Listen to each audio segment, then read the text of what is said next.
Bom dia, meus amados irmãos, saúde e paz a todos.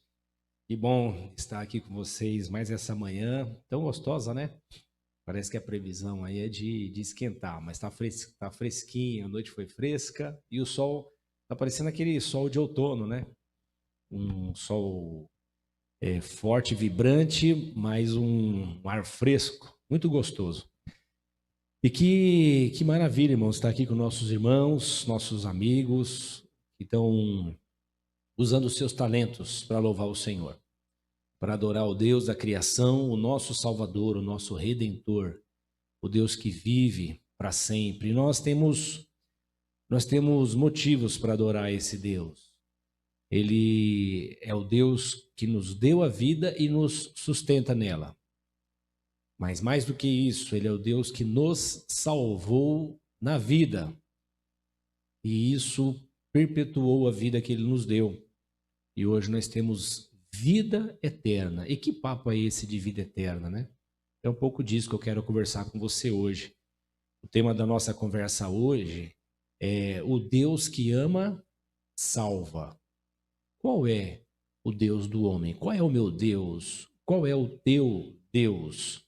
E quando eu digo teu, eu estou falando com os meus amados irmãos, a quem nós conhecemos e convivemos, e com tantos outros que a nossa voz vai, e esse programa, e essa live vai estar alcançando agora e mesmo depois, durante outros dias. Qual é o teu Deus? O Deus que ama, salva. É o Pai que ama, salva o filho perdido. Talvez um pai humano dê tudo o que tem para salvar o seu filho e ainda assim não possa fazê-lo por conta das responsabilidades do homem, né, adulto, que faz as suas escolhas e às vezes não quer a salvação do pai. Mas o Pai eterno, o Deus eterno, ele salva. E quando nós falamos do Deus eterno, nós lembramos que há sim a ideia na cabeça dos homens de outros deuses. E deuses, na perspectiva humana, é alguma coisa pequena, limitada, controlável, influenciável, que pode ser, sem dúvida nenhuma, manipulada. Então são deuses, mas o Deus que a palavra do Senhor nos traz é o Deus eterno, é o Todo-Poderoso, é o Pai amoroso, é o Deus que salva, o Deus que ama, salva. E nós queremos conversar sobre isso essa manhã tão gostosa. Ontem nós tivemos uma alegria, né, do Estúdio Comuna, foi muito bom, foi muito gostoso. Parabéns para a turma toda aí que organizou. Só faltou o Will ontem aqui, né? Mas a galera tava toda aí turbinada, o Tom Ferro mandou muito bem com a Jiquinha, foi muito gostoso, foi uma alegria. E tem sido uma alegria hoje também estar com essa moçada aqui, louvando ao Senhor. Glória a Deus por isso. Eu quero orar com você, vamos orar? Antes de eu fazer essa oração, eu queria ler com você um texto das Escrituras Sagradas. Nós vamos conversar um pouquinho hoje sobre o texto, o livro de Romanos. O livro de Romanos. Mas antes de falar desse livro, eu estava lembrando desse tempo que nós estamos vivendo, irmãos. Que tempo terrível, como disse o Xande aqui. Que bom ter o Xande de novo aqui, louvando o Senhor ao vivo. Nós temos tido tempos difíceis. E nesses dias de pandemia, nós temos parado para refletir qual o impacto dela em nós. Não produzindo nada novo, não, mas manifestando em nós, ou manifestando no ser humano aquilo que já é próprio da sua natureza. E de verdade eu tenho aproveitado essa oportunidade de pandemia para fazer uma reflexão, um contraponto às ideias humanistas. O humanismo, ele é uma mentalidade, é um conceito, é uma consciência, né? E o humanismo, ele traz no bojo, do conjunto das suas propostas que têm valores cristãos, valores da fé cristã, valores do evangelho. Mas, embora ele tenha valores que é do evangelho, como justiça, igualdade, solidariedade, fraternidade, liberdade, esses conceitos que são do evangelho, o humanismo também trabalha com esses conceitos. Mas, por ser humanismo, a fonte e o centro dos seus conceitos e dos seus valores está no homem. Logo, o homem sendo o centro, o humanismo virou uma espécie de religião dos homens.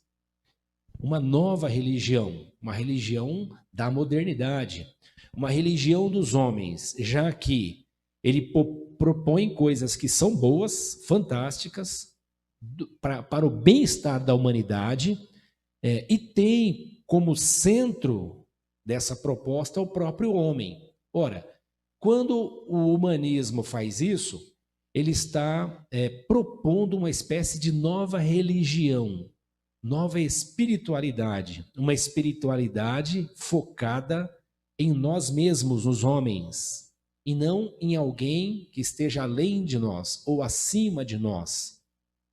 Não em alguém que nós, os cristãos, chamamos de Deus, o eterno, o Criador, o Pai, o amoroso, o bondoso. Então, o humanismo, nesse sentido, é uma nova religião. E essa nova religião humanista, que tem como homem o centro, ela exalta os atributos bons do homem. E o homem tem muitos atributos bons, sem dúvida nenhuma. Criatividade, justiça, lei, não justiça, lei, solidariedade, fraternidade. Então, o humanismo ele exalta esses atributos do homem. Bom, se nós temos um homem no centro, que tem atributos que são positivos, e todos nós concordamos com isso, e pratica boas obras, logo é uma nova religião, porque a religião ou o conceito de Deus que havia no passado foi descartado. Um Deus que está além de nós, acima de nós, sobre nós. O Deus que nos criou. No humanismo não há criacionismo, no humanismo há evolucionismo.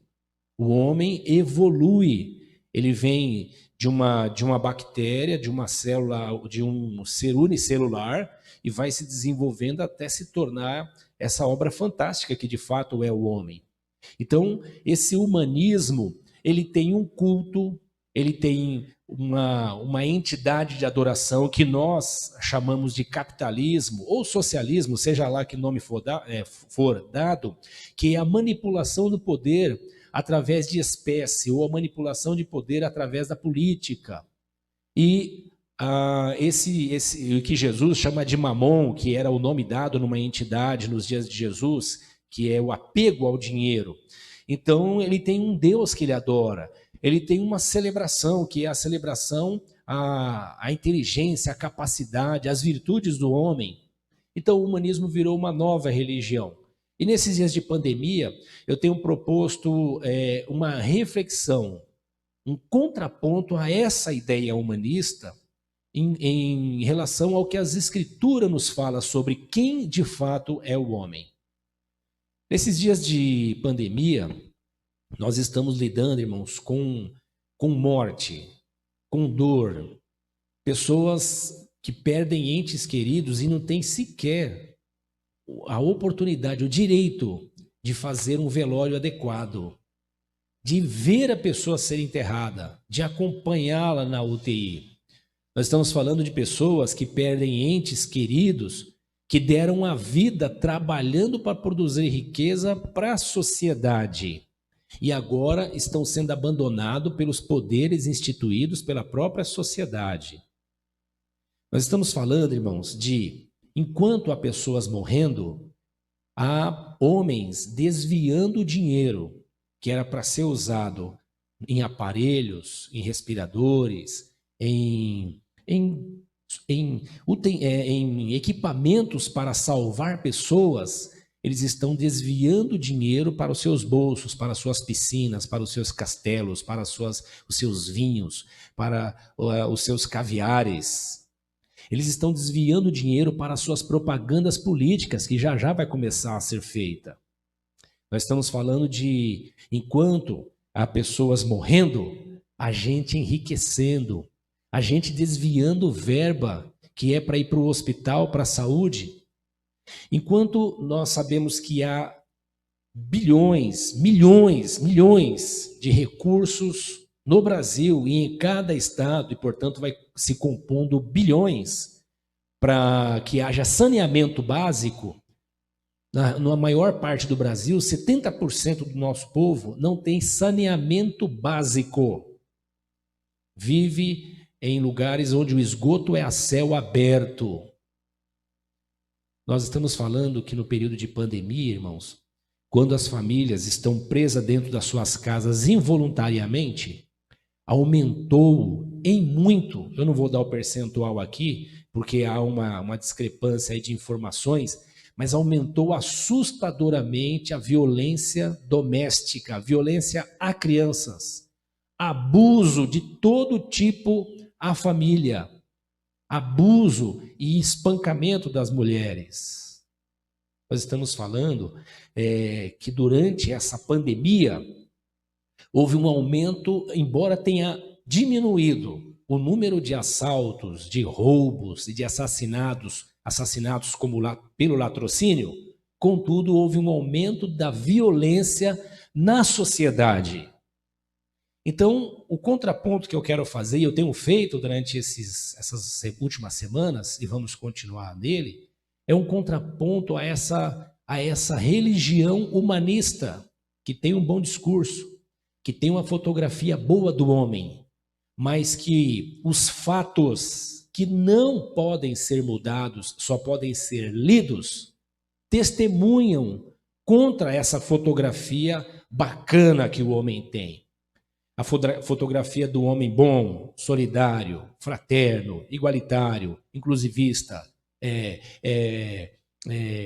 que pratica a justiça, que estende a mão. Não são todos os homens que estão fazendo isso, mas é o homem que está fazendo isso. E nós não estamos fazendo um juízo de todo por causa de alguns, não. Nós estamos fazendo um contraponto à religião humanista baseada nos conceitos que as Escrituras nos traz. E o conceito que as Escrituras nos traz é de um homem despido de toda a sua máscara, de toda a sua fantasia, de toda a sua pintura, né? Maquiagem de homem bom. As Escrituras e o próprio Senhor Jesus, ele expõe de maneira visceral a natureza do homem. Ele expõe de maneira visceral quem é esse ser humano.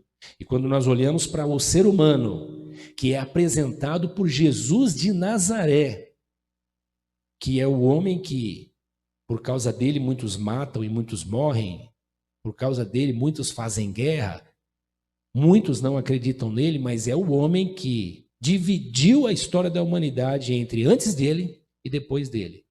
Então, eu acho que vale a pena a gente ouvir esse homem. Para nós que cremos nele como Deus encarnado, Filho de Deus, não só vale a pena, ele é o nosso Deus e nós só ouvimos a ele. No que diz respeito à vida, no que diz respeito à eternidade. E também os seus apóstolos, e hoje nós vamos ouvir um pouco de Paulo, também trabalha, ele expõe essa natureza do homem. E isso não para diminuir o homem, não, porque quem fez o homem foi Deus, e Deus não o fez para diminuí-lo posteriormente. Deus o fez para que ele desfrutasse da comunhão com a Trindade e sentisse a alegria de ser livre e, junto com toda a criação, adorar e celebrar ao Criador. E Deus, quando fez o homem, não estava deprimido, precisando de ajuda. Ele o fez para louvor da sua glória. Ele fez como dando a oportunidade de existência feliz a alguém que não existia, e isso é justo e é bom. Entretanto, esse homem, ele tropeçou em si mesmo, ele tropeçou ao olhar para si mesmo, ele ficou apaixonado por ele mesmo, ele se encantou com ele mesmo, e ele então descartou o Criador e tornou-se esse ser humano que nós conhecemos hoje, que nós amamos como Deus ama, que nós queremos bem como Deus quer, que nós nos irmanamos com Ele, porque somos uma grande irmandade, somos uma grande família, mas o Senhor Jesus e os seus apóstolos não poupam palavras para nos ajudar a perceber quem nós somos. E isso para mostrar o seu amor. Por isso o tema de hoje, o Deus que ama, salva.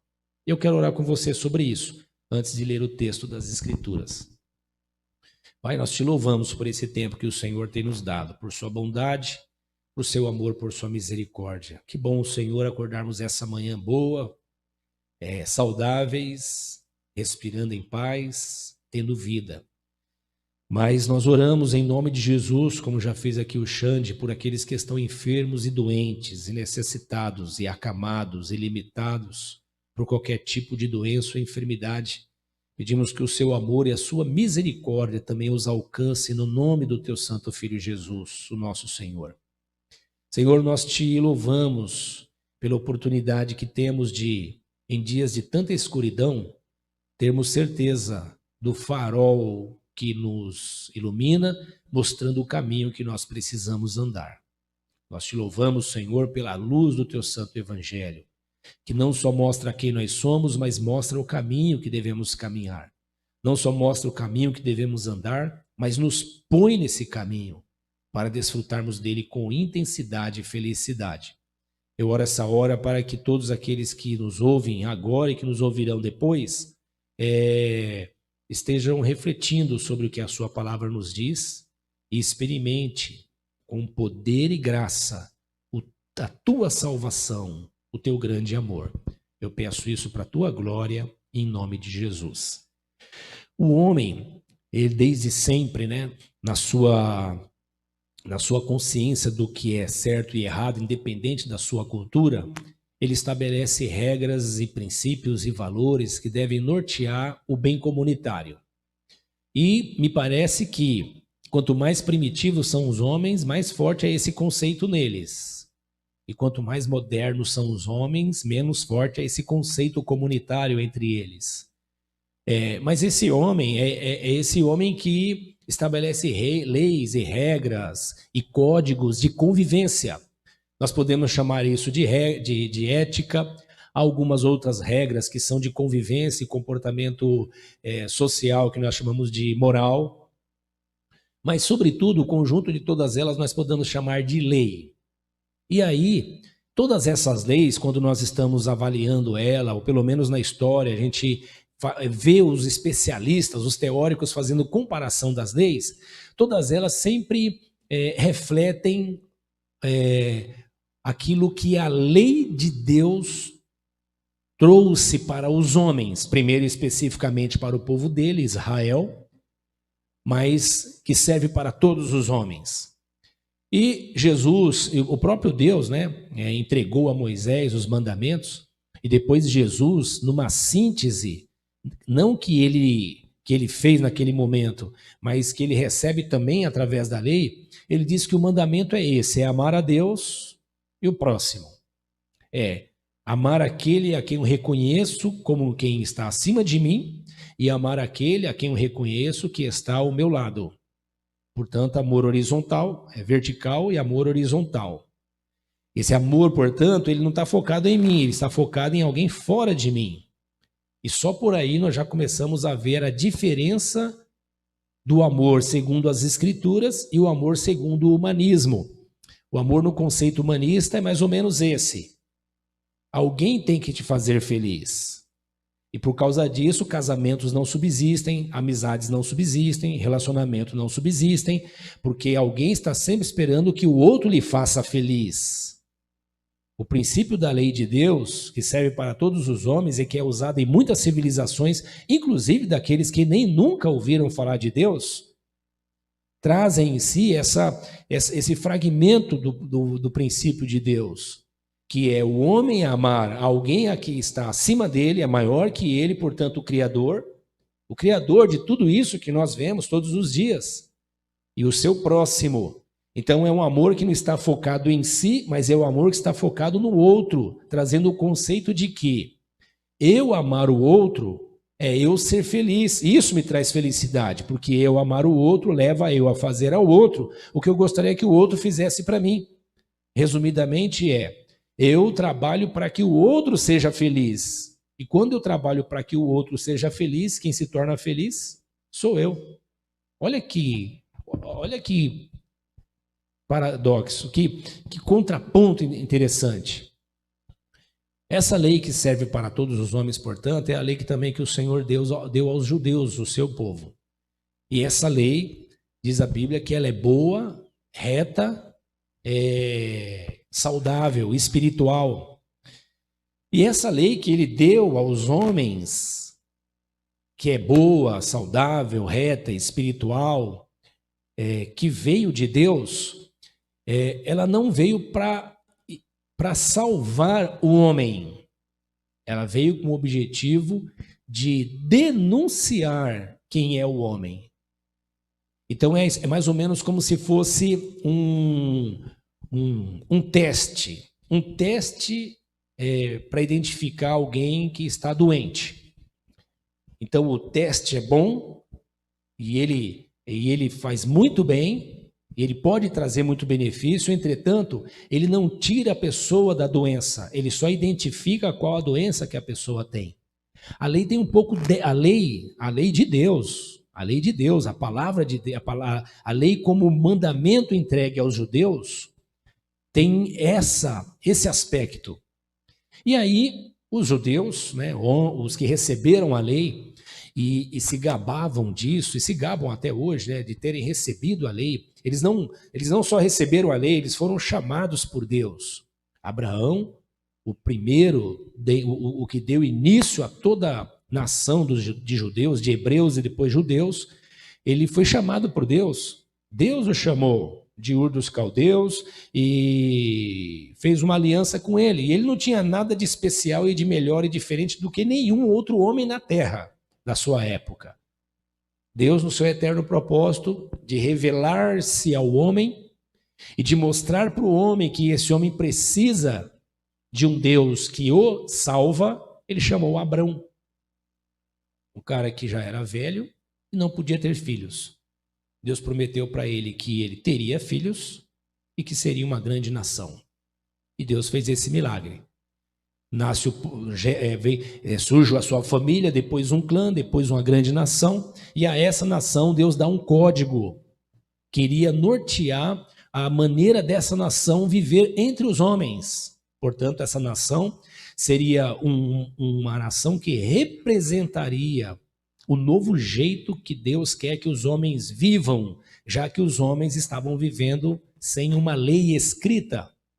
Entretanto, quando Deus dá essa lei a esses homens, e eles se envaidecem por isso, ficam envaidecidos por isso, como até hoje é assim, ele não lhes dá a lei para libertá-los dessa deformação humana que faz o homem ser mau como ele é. O homem também tem muitas coisas boas, o homem também tem muitos atributos bons, e nós já falamos sobre isso. Nós só queremos reforçar o que a Bíblia diz sobre esse despimento de quem é o homem, sobre quem é o homem, para entender quem é o homem. Então as escrituras, a lei quando é dada, não é dada para salvar o homem, ela é dada para que o homem identifique em si quanto ele é deformado. E os judeus abraçaram essa lei, se envaideceram de ser o povo escolhido e de ter a lei de Deus e passaram a sentar-se numa cadeira de juiz. Finalmente, esse Deus eterno, após ter dado a lei para esse homem, e esse homem não entendeu o propósito da lei, esse Deus, ele mesmo agora, se faz homem. encarna e vem morar entre nós numa manifestação do propósito eterno de Deus, de finalmente, depois de haver falado com os homens da terra através da lei escrita, falar agora pessoalmente, cara a cara. Ele faz-se homem e vem habitar entre os homens. E esse homem, Jesus de Nazaré, ele nasce lá em Israel, Jerusalém, e ele mora em Nazaré. Esse homem cresce, na sua vida adulta começa a evangelizar. E ele vem para cumprir uma missão. E a missão dele, que é Deus, que ama, a missão dele é salvar o homem. Salvar o homem do quê? Da condição que ele tem. Se o homem não percebe a condição que ele tem, Deus lhes deu a lei que ajuda eles a conviverem de maneira pacífica e ordeira, mas também revela o que há no coração desses homens. Mas esses homens, tendo a lei, lendo a lei, não perceberam o que tinha no coração deles. Esse Deus então encarna e vem mostrar para esse homem quem eles são e como eles precisam de um Salvador. Então esse homem Jesus de Nazaré vem salvá-los. E aí esse homem Jesus de Nazaré anda com quem? Com quem os religiosos rejeitam, que são os que bebem, as prostitutas, os cobradores de impostos, os pecadores. E aí, lá no Evangelho de Jesus, segundo escreveu Lucas, no capítulo 15, o Senhor, Lucas 15, versículo 1. Isso, diz assim: todos os publicanos e pecadores estavam se reunindo para ouvi-lo. Olha, todos os pecadores e publicanos. Olha como o texto já começa dizendo. Olha os trastes. Olha quem quer ouvir Jesus. Quem quer ouvir Jesus são os trastes. É a escória. Quem quer ouvir Jesus? Quem não presta. Por quê? Porque os que se acham que prestam, que são justos, se acham porque têm a lei na mão.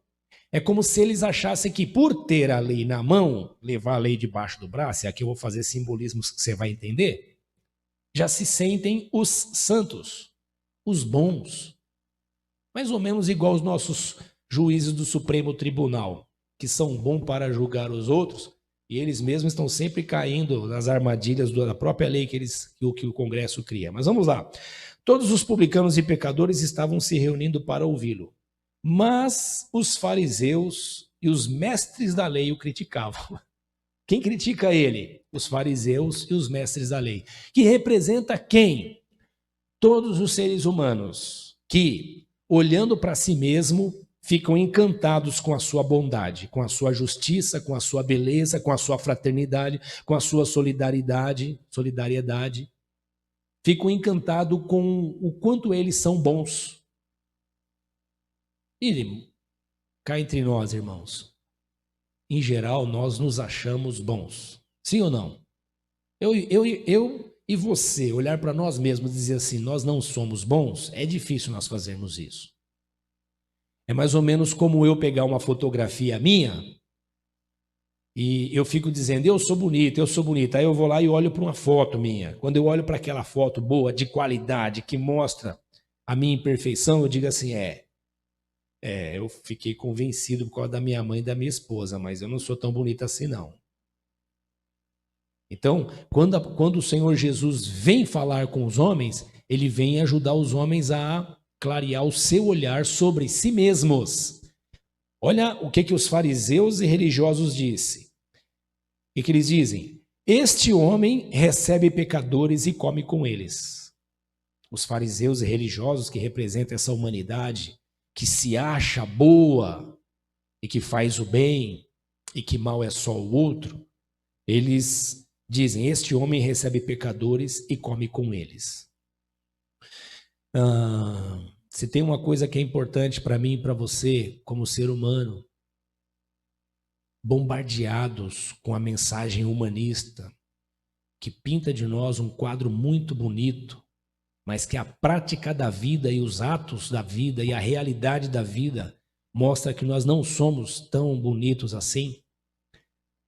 Se tem uma coisa que eu e você precisamos fazer, é olhar para o espelho das Escrituras, para a fotografia das Escrituras e enxergarmos quem nós somos. E com isso, não ficarmos nos vitimizando, absolutamente. Com isso, olharmos para a nossa condição e percebermos que precisamos de um Salvador. E ao percebermos que precisamos de um Salvador, ouvimos as palavras do Senhor Jesus. E aí vamos pedir, Senhor, venha nos salvar. Nós precisamos de um Salvador. E é para isso que Jesus veio. Jesus, então, fala uma parábola. São 3 parábolas, eu não vou ler as 3 porque não dá tempo, mas eu vou ler 2 delas que são as mais curtas. A partir do versículo 3, Jesus então conta uma parábola para essa turma que está julgando ele. Olha, irmãos, entenda isso aqui, gente. O Deus encarnado, Jesus de Nazaré, que estava curando os enfermos e fazendo coisas maravilhosas e o bem, agora está como que sentado na cadeira de réu. E os fariseus, que é aqueles que vivem maquiados de beleza, mas têm o seu coração escurecido pelo pecado e a maldade, estão julgando Jesus e dizem, esse cara aí senta com pecadores e bêbados e fariseus e publicanos, que são traidores da pátria.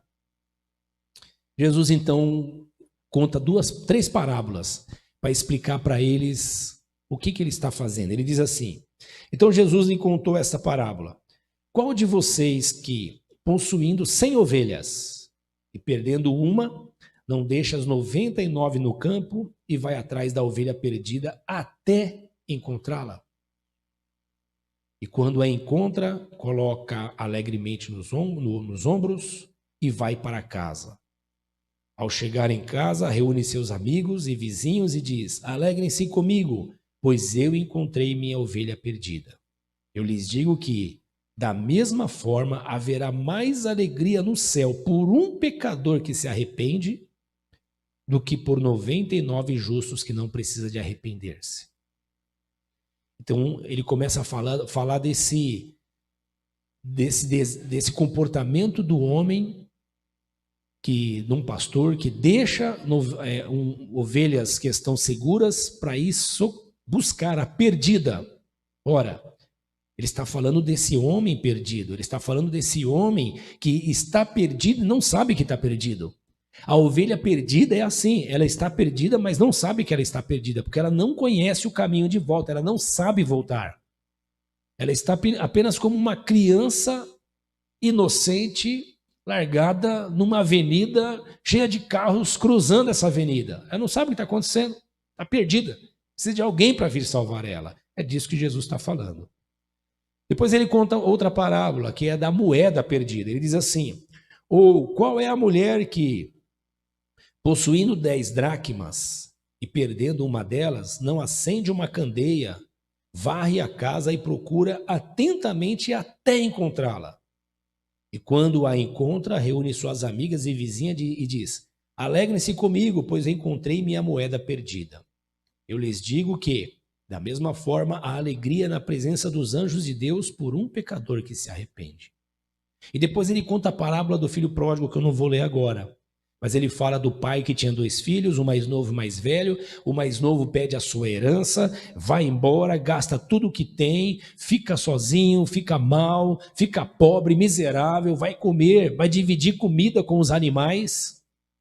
E quando ele está lá, enquanto ele está lá, o pai está em casa esperando, desejoso que ele enxergue a condição dele e volte, porque esse aqui é um ser humano, é diferente da dracma, que tem que ser procurada, da ovelha, que tem que ser procurada. Esse aqui é um ser humano, que também tem que ser procurado, mas ele é procurado pelo amor, ele é alcançado pelo amor. Esse ser humano tem que se arrepender. Aí esse filho se arrepende e volta para o pai. Quando volta, o pai está lá esperando ele, abraça ele, faz uma festa, e vocês conhecem a história.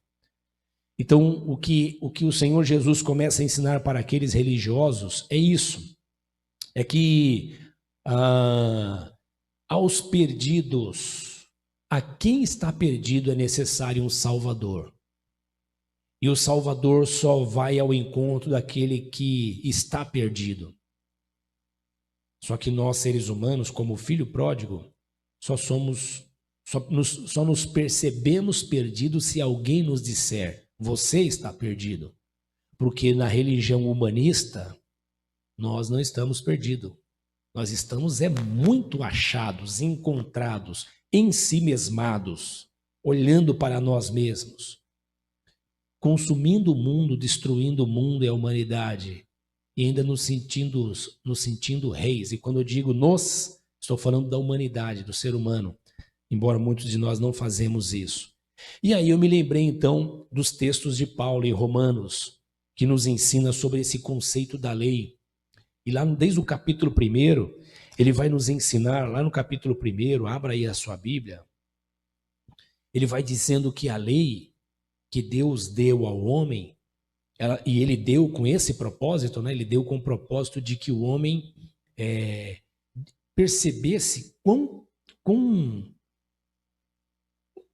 perdido ele está, quão deformado ele está, quão contaminado está o seu coração, quão deformada está a sua mente, o seu olhar, quão egoísta ele está, quão focado em si mesmo ele está, e por isso ele cobra dos outros amor, ele cobra dos outros felicidade, e ele quer poder e glória, e ele quer eternidade. Então, o Senhor deu a lei para o homem para que o homem compreendesse isso. E ele diz assim, no capítulo 1, versículo 17. Porque no Evangelho é revelada a justiça de Deus, uma justiça que do princípio ao fim é pela fé. Como está escrito, o justo viverá pela fé. E ele começa então a explicar que a lei que o Senhor deu, que foi, portanto, só para revelar quem o homem é, não justifica o homem. Ao contrário, a lei, ela serviu como uma força gravitacional. Olha que interessante. A lei serviu como uma força gravitacional. Sabe a força da gravidade que atrai a gente para a Terra? Você pula e volta para a Terra. E quanto maior é o seu corpo, quanto maior é a massa do corpo, mais força a gravidade faz para puxar para a Terra. Por isso que nós não flutuamos, por isso nós estamos presos no chão. Por isso que eu aqui, o japonês lá embaixo, estamos na mesma terra, um de ponta cabeça para o outro, para quem não é terraplanista, né, irmão? Porque agora tem os terraplanistas que acreditam em outra coisa. Mas para quem acredita que a Terra é uma circunferência, nós estamos aqui, o japonês está lá no outro lado da Terra e estamos presos, porque há uma força de gravidade nos prendendo.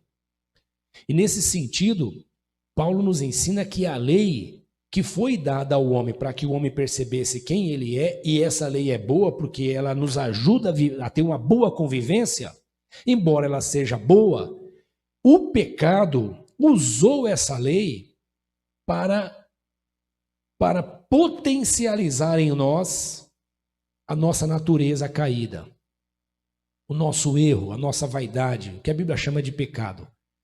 É como se fosse uma força de gravidade.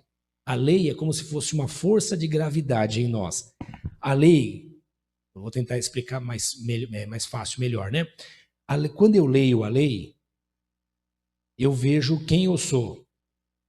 E ao ver quem eu sou, a minha tendência não é querer me desfazer de quem eu sou. É eu me sentir impotente, porque o que eu não quero fazer, eu continuo fazendo. O mal que eu não quero fazer, porque a lei já disse para mim, não faça, eu continuo fazendo. E o pior, parece que cada vez eu quero fazer mais. É como se a lei virasse uma força de gravidade que potencializou o mal em mim, o pecado.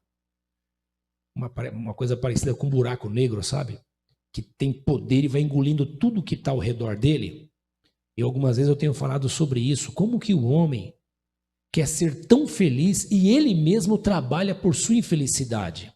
Como que alguém vai para o casamento para construir felicidade e faz um acordo, os dois fazem o acordo para construir uma felicidade, mas porque ambos se amam mais individualmente do que o ao outro, acabam destruindo o plano de ser feliz. Como é que pode uma coisa dessa? Isso acontece na empresa, isso acontece nos relacionamentos, na amizade. na má gestão da natureza, na má gestão dos recursos que o Senhor nos dá, sejam financeiros, seja da natureza. Então, a palavra do Senhor nos diz, deixa eu ler aqui para você, Paulo fala que nós fomos vendidos ao pecado. Nós somos vendidos ao pecado. Que coisa terrível, né? Capítulo 7, Romanos capítulo 7, versículo 14, diz assim: sabemos que a lei é espiritual. E quando ele diz que a lei é espiritual, ele está dizendo, a lei vem de Deus. A lei é boa, ela é espiritual. Ela não vem de mim, ela vem de fora de mim. Ele trabalha esse conceito, né, de que ele chama de espiritual alguma coisa que é fora dele e chama de carnal ou natural alguma coisa que tem a ver conosco, com o que nós produzimos aqui na terra. Então ele diz, a lei é espiritual, ou seja, ela veio de fora. Sabemos que a lei é espiritual. Eu, contudo, não sou. Ele está dizendo, eu não sou espiritual. Eu sou fruto disso aqui. Eu sou fruto dessa humanidade. Aí ele diz, pois fui vendido como escravo ao pecado. Como que ele foi vendido como escravo ao pecado? Quando nossos pais lá no Jardim do Éden tomaram a decisão que provavelmente eu e você tomaríamos, porque é a mesma que continuamos a tomar, quando eles tomaram a decisão de rebelar-se contra Deus e não querer ter só o que Deus poderia lhes dar, mas eles desejaram ser como Deus, naquele momento, eles romperam o laço de relacionamento com Deus, eles abandonaram a consciência de dependência de Deus e passaram a assumir que eram autossuficientes. E quando eles fizeram isso, eles romperam o relacionamento com Deus, eles perderam vida e eles foram vendidos ao pecado. Quando Satanás, o diabo, chegou a eles numa forma de serpente e conversou com eles, é mais ou menos, não se ofendam os vendedores aqui, eu também faço isso, mas, visto que eu digo vender, né? Não se ofendam vendedores, mas o diabo veio como espécie de para vender um produto para eles. E quando eles compraram esses produtos, eles descobriram que eles estavam sendo vendidos ao pecado, escravizados ao pecado. É igual alguém que chega para um jovem e oferece a ele liberdade, viagens, desprendimento do sofrimento da vida, supersensibilidade às emoções, e lhe oferece uma droga. E quando ele usa essa droga, ele vira dependente. E aí ele se torna escravo, ele foi vendido como escravo. E o homem está falando isso.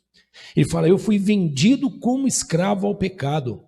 Aí ele diz, eu não entendo o que eu faço. Olha aqui. Pois não faço o que desejo, mas o que odeio. Será que esses níveis de violência que nós estamos vendo no meio das famílias, aquelas pessoas que estão fazendo isso, elas de fato desejam fazer isso? Porque elas estão espancando a esposa que ama, o filho que ama, ou alguma mulher espancando o marido que ama, ou não só espancando, trazendo violência e abuso, seja abuso financeiro, seja abuso com palavras, seja abuso sexual, todo tipo de abuso religioso, que é outra desgraça. Então, todo tipo de abuso. Será que essa pessoa que hoje é um adulto e faz isso, ele não sabe o que é certo ou errado? Ele não sabe o que é o que machuca e o que sara? Ele não sabe o que é veneno e o que é remédio? Ele é doido? Não. E por que ele faz isso? Paulo fala, ele foi vendido ao pecado. Ele agora é escravo do pecado. E quem nos ajuda a perceber isso é a lei. Então ele diz, eu fui vendido ao pecado, não entendo o que faço, pois não faço o que desejo, mas o que odeio. Quantas pessoas, após fazerem coisas erradas, e isso é da natureza humana, enquanto ele tem algum tipo de saúde emocional e mental, se sente mal pelo que fez, mesmo que depois volte a fazer novamente. Ele diz, se faço o que não desejo, admito que a lei é boa. Ora, por que ele fala isso? Se eu faço o que é errado, eu admito que a lei é boa. Mas quem me disse que o que eu estou fazendo é errado? A lei. Então ele está dizendo, a lei me diz que o que eu faço naturalmente é errado. Ele está dizendo, a lei é boa, mas eu não sou bom. Nesse caso, não sou mais eu quem faz, mas o pecado que habita em mim. E Paulo chama de pecado não uma entidade, não um demônio, não o diabo. As pessoas gostam de transferir a responsabilidade das decisões que elas fazem para o diabo, para o demônio. O diabo existe, o demônio existe, mas o que a Bíblia diz, que é o pecado que eu e você cometemos, não é o diabo ou o demônio que está fazendo a gente cometer, é a nossa natureza, é o pecado que habita em nós. Mas nós rejeitamos, em geral, rejeitamos essa ideia. Por quê? Porque o humanismo diz que nós somos bons. Não cabe na nossa cabeça a ideia de como alguém tão bom quanto eu pode ser tão ruim quanto esse cara que o Paulo está dizendo. Só que esse cara que o Paulo está dizendo sou eu e você. É uma mentirinha, é um olhar cobiçoso, é um desejo fraudulento, é uma coisa pequena, uma corrupção pequena que nós fazemos no ambiente caseiro e que, dependendo da recompensa que nós vamos ter, pode nos ajudar a entender a corrupção que os políticos, ou grande maioria deles, fazem hoje, que nos enoja, mas que o conceito é o mesmo e nos coloca, de certa maneira, todo mundo numa condição semelhante. Olha o que o Paulo fala aqui no capítulo 2 de Romanos, versículo 1.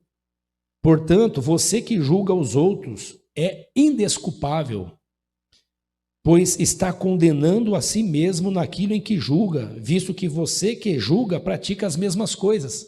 Então ele está dizendo, eu sei que o que eu faço está errado e eu vejo que o outro faz é errado, mas quando eu vejo que o que o outro faz está errado, eu julgo ele. Paulo está dizendo, por que você está fazendo isso? Você não está vendo que quando você julga o outro, você está se condenando porque você faz a mesma coisa que o outro está fazendo e você diz que é errado? Então ele está dizendo, eu vejo que o outro faz é errado, eu condeno o outro porque a lei me diz que é errado, mas eu me pego fazendo aquilo que eu condeno. Você foi vendido como escravo para o pecado. E essa escravidão nos separa de Deus. É essa escravidão, Romanos capítulo 3, versículo 23, diz assim, todos pecaram e estão destituídos da glória de Deus. Destituídos sem a glória de Deus. Todos pecaram. Todos pecaram. Não tem bom, não tem justo. É o fariseu que estava criticando Jesus e era o pecador que estava ouvindo Jesus. Era o mestre da lei que estava dizendo que Jesus não era de Deus, mas era a prostituta, era o publicano que estava sentado com Jesus na mesa. Sabe do que chamaram Jesus? De comilão e beberrão. Por quê? Porque ele ia na casa dos pecadores comer e beber. Para um religioso, para alguém que se acha bom e se apega à lei, eu gostaria que você fizesse essa associação. O conceito de que nós somos bons e de que cumprimos a lei, como isso é ensinado pelo humanismo. E que vira uma religião como dos fariseus na época, eles se achavam bons. Pronto a julgar todo mundo, e chamavam Jesus de comilão e beberrão. O Paulo está dizendo, vocês estão na cadeira de juiz, por isso vocês estão sendo condenados, porque vocês fazem as mesmas coisas. Esse Jesus que falou a parábola para eles está dizendo, o Deus que ama, salva. Eu vim salvar vocês disso. Eu vim libertar vocês disso. Porque para aqueles religiosos e para nós também de maneira geral, a salvação, ou o céu, ou a eternidade, ou morar com Deus, ou receber bênçãos de Deus tem a ver com mérito. Mérito é, eu mereço. E por que eu mereço? Porque eu fiz bem. Quem disse que eu fiz bem? A lei. Então eu estou de acordo com a lei? Sim, se eu estou de acordo com a lei, eu mereço. Paulo está dizendo que não. A lei é boa porque diz o que você deve fazer e não fazer. Mas o pecado, que é uma natureza que está dentro de mim, que está em mim como uma semente que eu herdei dos meus pais Adão e Eva, ela usa a lei para potencializar o meu erro. E eu continuo fazendo esse erro e cada vez mais violento. O Senhor Jesus fala assim: por aumentar a iniquidade, o amor de muitos esfriará. Quando vier o Filho do Homem, porventura achará fé na terra? Do que ele está falando? O aumento da maldade, a multiplicação da maldade, a potencialização da maldade, desumaniza o homem e afasta ele de Deus, deprecia o homem, diminui o homem, mas no final só mostra quem o homem é. Então o Senhor Jesus, o apóstolo Paulo diz assim: todos pecaram e estão destituídos da glória de Deus. Não há justiça em mim, mesmo que eu faça o bem. Não para eu ser salvo, porque eu só faço o bem porque a lei me diz que eu devo fazer. É mais ou menos igual alguns de vocês já devem ter visto alguns programas de televisão que mostra sobre o comportamento do ser humano para mentir. Trabalhando com crianças, eles trabalham outros conceitos também, mas eles põem lá uma criança dentro de uma salinha com um bolo de chocolate e falam: não pode comer, tá bom? Não pode mexer. Se você não comer e mexer, quando eu voltar eu te dou tudo. E deixa a criança lá 10 minutos. Quando volta, eles deixam filmando, quando volta, a criança está até com a boca lambuzada, mas quando eles falam assim: você mexeu? A criança fala: não mexi. E está filmado que a criança mexeu.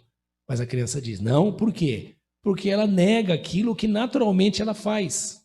Porque ela está atrás do mérito, da recompensa.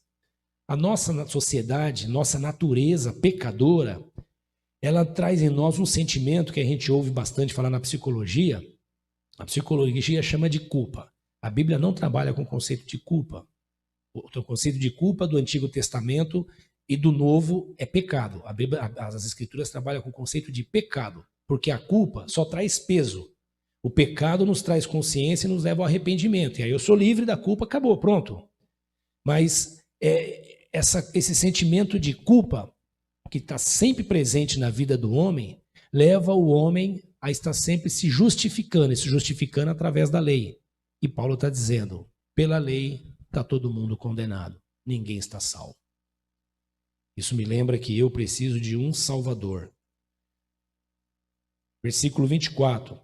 Sendo justificados gratuitamente por sua graça. O que é ser justificado gratuitamente pela sua graça? É ser justificado sem mérito. Eu não tenho mérito.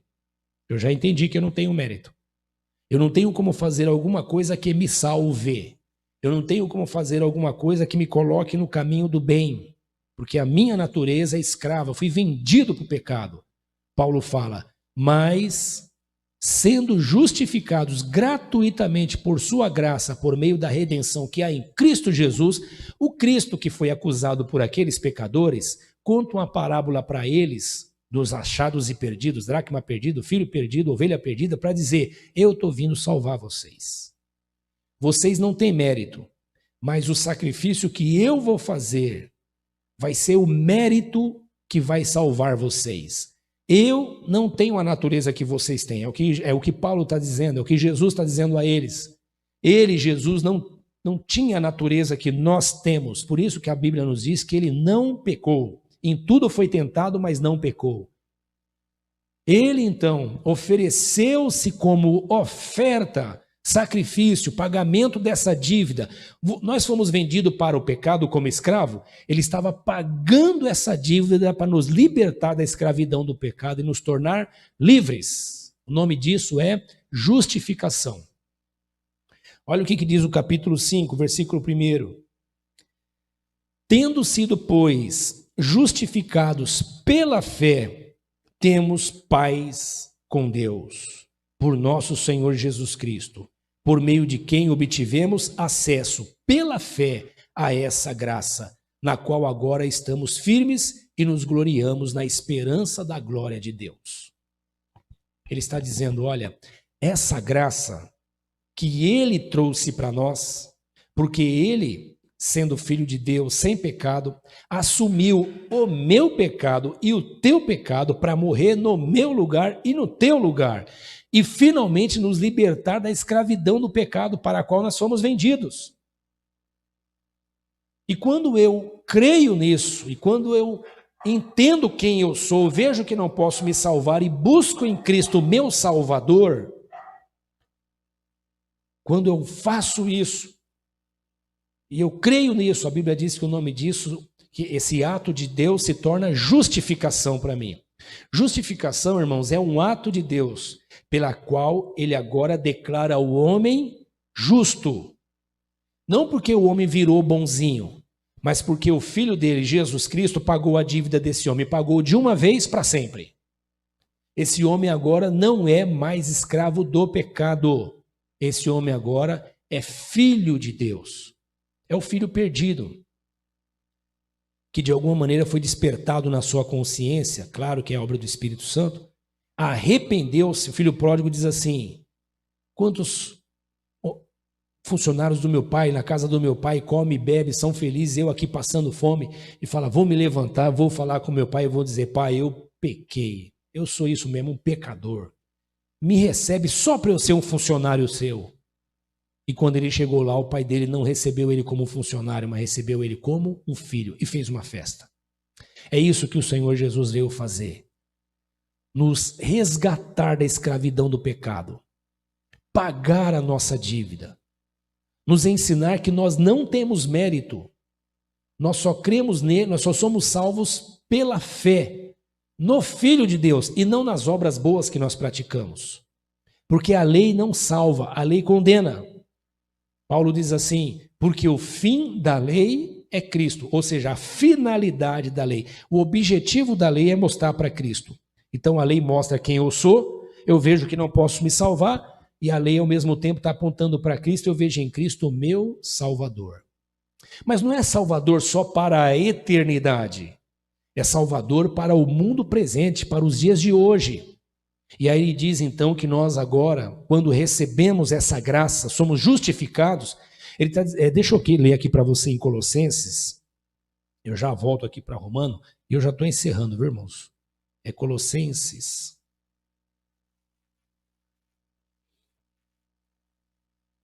Ele diz assim, capítulo 2, versículo 13, ele diz, Colossenses 2,13. Quando vocês estavam mortos em pecados e na incircuncisão da sua carne, Deus os vivificou juntamente com Cristo. Ele está reforçando o conceito que ele mesmo diz que Deus nos amou quando nós ainda éramos pecadores. Por que éramos? Porque diante de Deus agora, aquele que foi justificado não é mais pecador. Embora continue cometendo pecados, não é mais pecador. Por quê? Foi justificado. Nós recebemos um selo que não veio de nós mesmos, que não tem a ver com o nosso mérito, mas tem a ver com os méritos de Cristo. Nós fomos justificados. Então ele diz, volta lá, William, por favor, capítulo 2, versículo 13. Quando vocês estavam mortos em pecados e na incircuncisão da sua carne, Deus os vivificou juntamente com Cristo. Ele nos perdoou todas as transgressões. Ele nos perdoou todas, as que eu fiz, as que eu faço e as que eu vou fazer. Porque se não fosse assim, Jesus teria que vir e morrer todo mês, toda semana, todo ano, porque eu e você continuamos pecando. Então o que a Bíblia nos ensina é que ele veio e pagou de uma vez para sempre a nossa dívida. Versículo 14. E cancelou a escrita de dívida que consistia em ordenanças que nos era contrária. Qual é a escrita de dívida que consistia em ordenanças? A lei. A lei é a escrita de dívida que consistia em ordenanças. Não faça, não toques, não beba, não ponha a mão, não sintas. E você tocando, pondo a mão, fazendo e sentindo. Sem poder controlar isso. Ele está dizendo, ele cancelou essa escrita de dívida que consistia em ordenança. E que nos era contrária. Ele removeu essa dívida que nós tínhamos e pregou ela na cruz. Cravou ela na cruz. E nós então fomos perdoados. Por isso que lá voltando para Romanos, capítulo 8, diz assim, versículo 1. Portanto, agora já não há condenação para os que estão em Cristo Jesus. Porque por meio de Cristo Jesus, a lei do Espírito de vida me livrou da lei do pecado da morte. Então a lei que mostrava o meu pecado e trazia a morte para mim, agora eu estou livre dela. Isso quer dizer que eu e você, que cremos em Jesus Cristo, temos convicção da salvação que ele nos trouxe, não só na eternidade, mas aqui e agora, porque cremos que ele é o Cordeiro de Deus que pode pagar a minha dívida. E o que testifica isso? Paulo diz que o Espírito Santo de Deus testifica com o meu espírito que eu sou filho de Deus. E qual é a prova disso? Qual é a prova palpável disso? Ele fala lá em Gálatas, é o fruto do Espírito. Ele fala, e o fruto do Espírito é amor, paz, longanimidade, benignidade, fé, mansidão, temperança, domínio próprio. E ele fala que contra essas coisas não há lei. Aquilo que o Espírito produz dentro de mim, não é eu que produzo me esforçando. Ele produz dentro de mim porque agora eu fui gerado de novo, sou filho de Deus. João chama isso de novo nascimento. Paulo chama isso de ressurreição, primeira ressurreição. Eu quero encerrar convidando você a se entregar a essa nova maneira de viver. A vida no Espírito. E aí você entendeu que vida no Espírito é vida ligada com Deus, não é vida flutuando, andando na espiritosfera, né? Não existe essa palavra, mas eu e você vivermos conectados com Deus, nos enchendo da palavra de Deus, mudando a nossa mente com a palavra de Deus. Ele fala assim, não peguem a forma do mundo, mas sejam transformados, mudando a cabeça de vocês, mudando o entendimento de vocês. Habite abundantemente em vós, ele fala isso em Colossenses, habite abundantemente em vós a palavra de Cristo, porque a palavra muda a minha natureza, muda o meu coração, muda a minha vida. O Senhor agora nos chamou para a vida no Espírito. E a vida no Espírito não é eu andar de olho fechado, não é eu andar naturalmente, sujeito à palavra de Deus e sendo um instrumento para que o Espírito produza em mim o amor que falta em nossa sociedade, a solidariedade que falta na nossa sociedade, a fraternidade que falta na nossa sociedade. O desejo de pecar, de violência, de abuso, quando bate no meu coração, eu vou a Cristo e falo, Senhor, me liberta disso, me guarda disso, me limpa disso, tira isso de mim. E só Ele pode fazer isso em mim. Como água, eu e você pegamos a palavra dele e vamos bebendo e nos lavando e ela vai arrancando de nós a natureza do pecado, a natureza da carne. O Deus que ama, salva.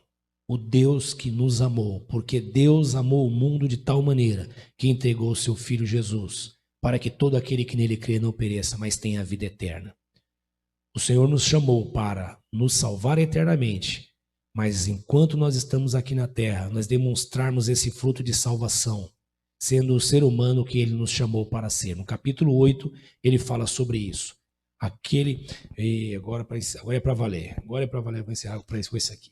Capítulo 8, versículo 29, Will. E nós vamos encerrar por aqui, eu vou orar com você. 8, 29. Pois aqueles que de antemão conheceu, também os predestinou para serem conformes à imagem do seu Filho.